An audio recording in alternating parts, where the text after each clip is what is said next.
नमस्कार मंडळी, श्री स्वामी समर्थ. मी बनवत आहे अख्खा मसूरची भाजी.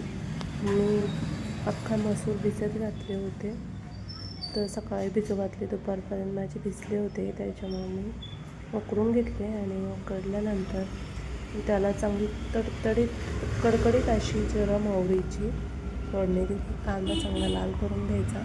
त्याच्यानंतर टॅमॅटो, कोथिंबीर हे चांगलं परतून घ्यायचं. चांगलं लाल झालं की त्यात थोडंसं मीठ टाकायचं, म्हणजे टॅमॅटो चांगला शिजला जातो. मग हे चांगलं परतून घ्यायचं. लाल तिखट मसाला, एव्हरेस्ट मटन मसाला टाकला आहे मी आणि चांगलं परतून घेतलं आहे. हळद आणि लाल तिखट टाकून चांगलं छान परतून घ्यायचं. मिठामुळं चांगलं मॅश झालेलं आहे. चांगलं एकजीव करून घ्यायचं. चांगलं कचा त्याला टॅमॅटोला असं परतून घ्यायचं आणि त्याच्यानंतर टाकायचा आहे अख्खा मसूर. अख्खा मसूर चांगला भिजला होता, त्याच्यामुळे मी उकळून घेतला. तुम्ही जर डायरेक्ट केला तर तो लवकर शिजत नाही, म्हणून मी भिजवून घेते. आणि तुम्हाला जसं सोपं वाटतं तसं करा. आणि अशी माझी अख्खा मसूरची भाजी तयार झाली आहे.